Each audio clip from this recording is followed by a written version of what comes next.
Hi Graphic Design, we are back with tutorial number 3, and we are talking about something incredibly important and kind of the basis of how you work in Photoshop, and that is layers.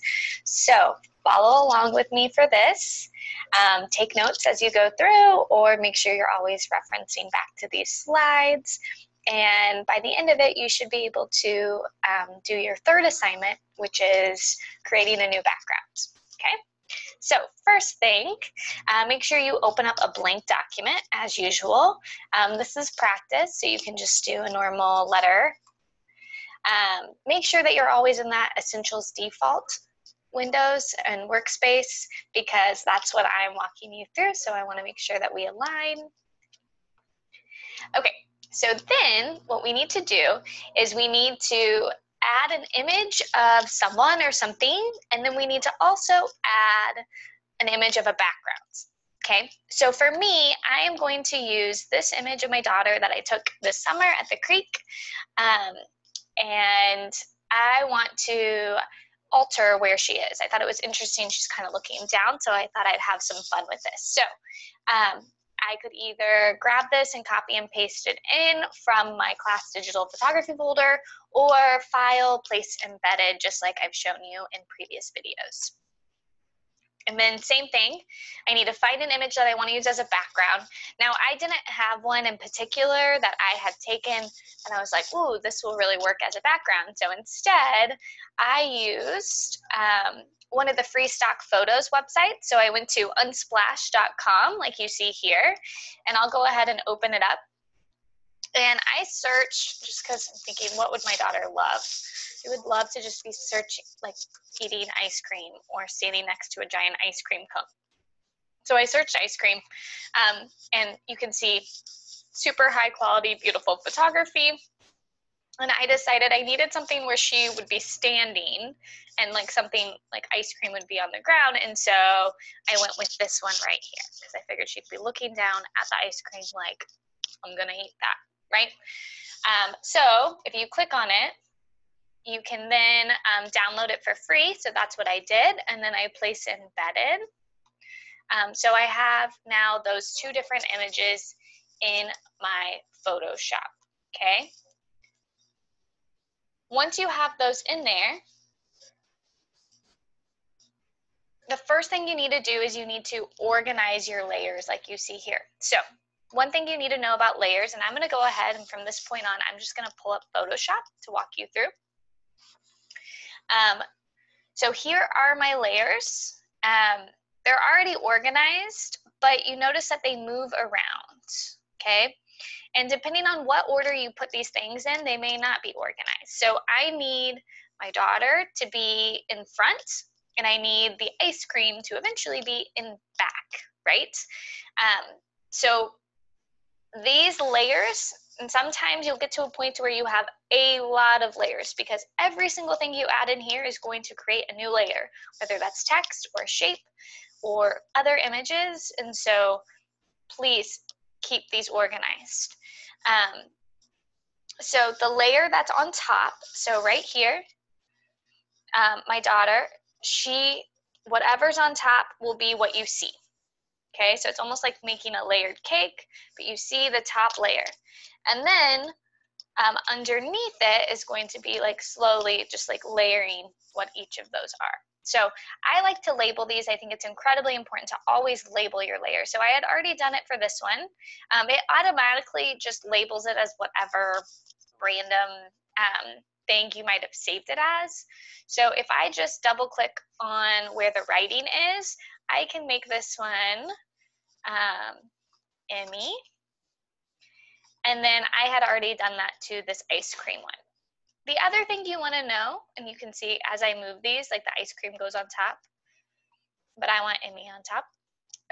The other thing you need to know is this little eyeball that's next to the layers. That's going to be incredibly helpful, because as you're just trying to focus on one layer at a time, you can click off of this eyeball so that you don't see it. So it will, if I click off of it, then it hides that layer. So if I want to just look at the ice cream, I can click off that. It still exists. I just can't see it. And you know, I can do that with any of these. So I can essentially just focus on one layer at a time if I need to and if that's helpful. Okay. So right now, I don't need the ice cream one. I'm going to go ahead and I'm going to click off of that. I have them organized with my person on top. So Emmy's on top and then the ice cream. So I know that she's going to be in front of the ice cream. So the next thing I need to do to be able to transform her so that she is now on the ice cream instead of in this setting is I need to select her. So I need to get her isolated away from her backgrounds. Okay. Now there's a few different tools that will help you do this, but my suggestion is to use the quick select. And so here is the quick select. It's right here. It's the fourth one down, or shortcut W. And with this, you have a couple different options, okay? So first thing I'm going to do is I'm going to zoom in a little bit on her. It's not the clearest photo. It's not great, but this is what I have to work for this. So here she is. Now I am going to go up here to the brushes up at the top. And you notice there are multiple options. So I have the plus and I have the minus, okay? Plus is to add things. Minus is to subtract things. Okay, so if I want to add, like select just her, I'm going to be on plus. Now notice my brush size right now is giant. That's not going to work. So I'm going to click down on this brush size and I'm going to adjust it down so it's a lot smaller. I can also adjust the hardness so it's not as like soft around the edges.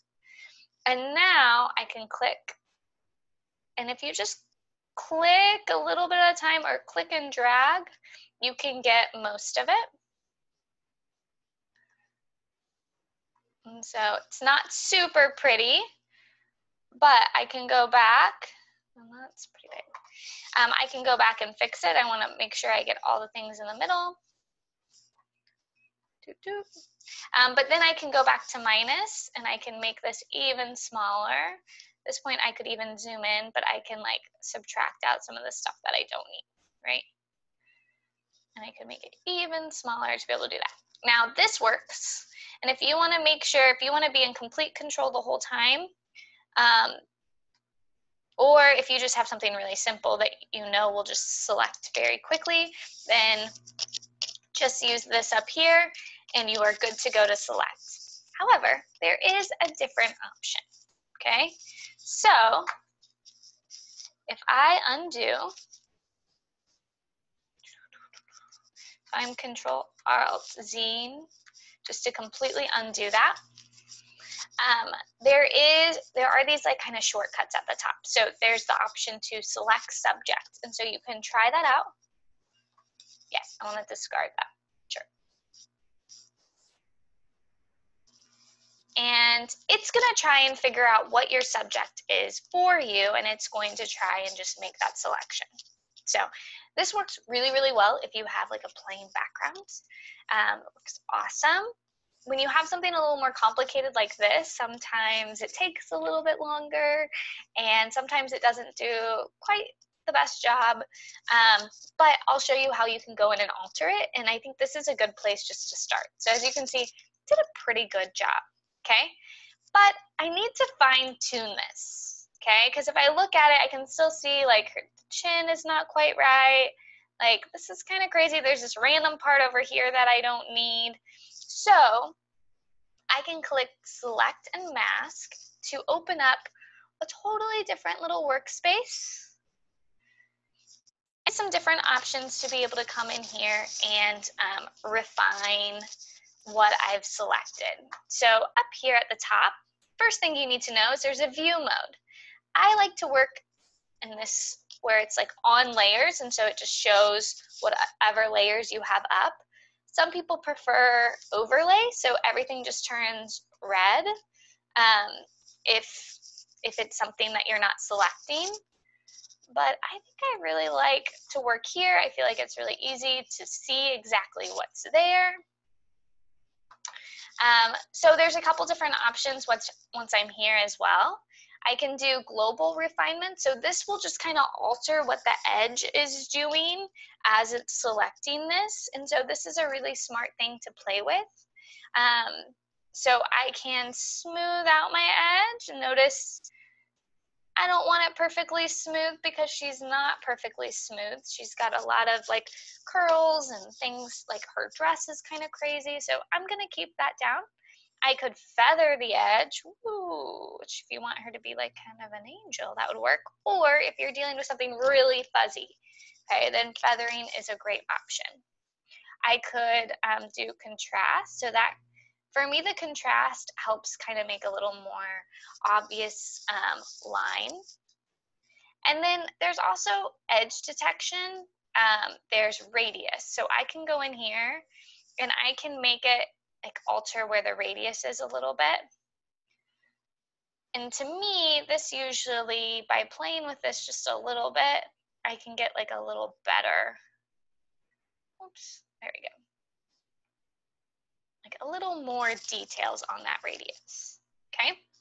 Another option you can do is you can come over here and we have the brush tool, and we also have the quick selection. So I can go back to quick selection and do what I was doing before. So I can like adjust the brush size here and then do plus and minus and just zoom in. Or an awesome option is the brush tool, and we're doing something called dodging, and that is just going in, and so by adding white, it makes things reappear. By adding black, it covers things up. So, or just brushing away or adding things. So I'm going to increase that. I do not want that. So now I can take that brush tool. I'm going to make it way smaller. I'm going to zoom in on her. And she's not super pretty because she's got all these kind of crazy pixels. But that's just the poor quality photo that I'm using, so I apologize. But I can go in here and I can subtract out some of these pixels that I don't need.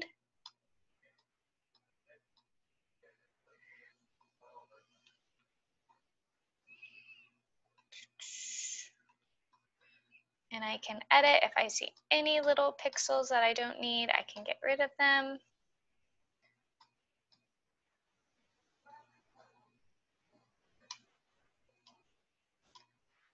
Because she's so pixelated, I really can literally just pick out pixels, which is kind of wild.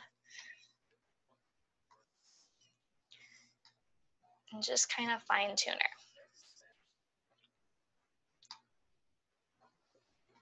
I'm gonna get any of those shadows that I don't want. Okay, this looks pretty good. So at this point, I can then just click OK. And if I zoom back out, now I have my selection of her. And I want to do a layer mask, okay? So this is really important. This little thing down here doesn't look, it's not very big. You wouldn't realize how important it is, but this little layer mask is what is masking and what will make her completely separated from her background. Because the background doesn't technically completely go away, it just gets masked so you can't see it. So by clicking on this, while I have something else selected, it makes everything else go away. And if you look right here, this is the actual mask, okay? So like I said earlier, when you brush with black, it makes things disappear. If I brush with white, it adds things, okay? I'm gonna show you one more time on here just because a lot of this video is just getting you comfortable with what that layer mask looks like. So I'm gonna go into my brush tool while I'm also in the layer mask right here. So make sure you're not on, oops. Nope, I'm just kind of clicking on it. I didn't mean to do that. So make sure you are on the actual layer mask, because if I'm on her, then I'm literally just drawing on her. Okay, so let me show you. I'm on her and I use my brush tool and I have my black, then, oh, makes you rasterize first. Right now my brush is super giant. So then basically, like, I'm literally just drawing on her. Not really what I want, so Control Z. But if I go over here and I click on it, it actually erases whatever that is. So if I had some part that I didn't want, it would erase it. If I click on my color picker and I change it to white, and then I come up here, this is gonna add back whatever was in my picture. Okay, and so notice there it appears as white here on the layer mask, but it just adds back this. Okay, and if I want to see it with the ice cream, you can kind of see it adds it back. But if I go back to black and color over that again, it disappears. Okay, so really fun trick to be able to add and subtract things or be able to make something go on top of something else. It's just to create a mask around that selection. Okay, and all you have to do really is click this little button down here. All right, so she has been masked. She looks pretty good. A little pixelated, but she looks good. Her selection is good. And so now I need to just place her on this image so she makes sense, right? Because right now she's floating on top of the ice cream cone, which really was not what we were going for. So I need to go back to my Move tool, which is V, and click on her and pull her down. I'm going to Control minus to get out a little bit. I'm going to put her right here. But she's facing the wrong way. Right now, she is not looking at the actual ice cream, and we know there's a 4-year-old with a giant ice cream cone. They're going to be looking at the actual ice cream. So I want to make it so that she is facing the other direction. What I'm going to do is while I'm clicked on her, right, because I don't want to be clicked on the layer mask, I want to be on her, I am going to go up to Edit. I'm going to go to Transform. And then down at the bottom, it gives me a bunch of different options. I want to flip horizontal, which will make her flip horizontally looking the other direction. There we go. Okay, and then I'm still in Move, so I can move her wherever I want her. And just like that, I have now put Emmy in a different background.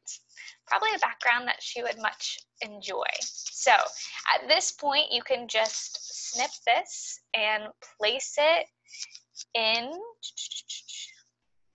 your assignment. So here's the actual assignment. There we go. So you are going to take any of your images and place them with a different background using that layer mask and that quick selection tool. And then when you're done, you're going to paste your before, so whatever that image is in its original setting, and then your after. So your image is in the new setting that you created. The actual assignment looks like this, so you can just paste right on top of those spots and then submit, and that's it. Hopefully you now understand layers and selections and layer mask a little bit better. Have a great day.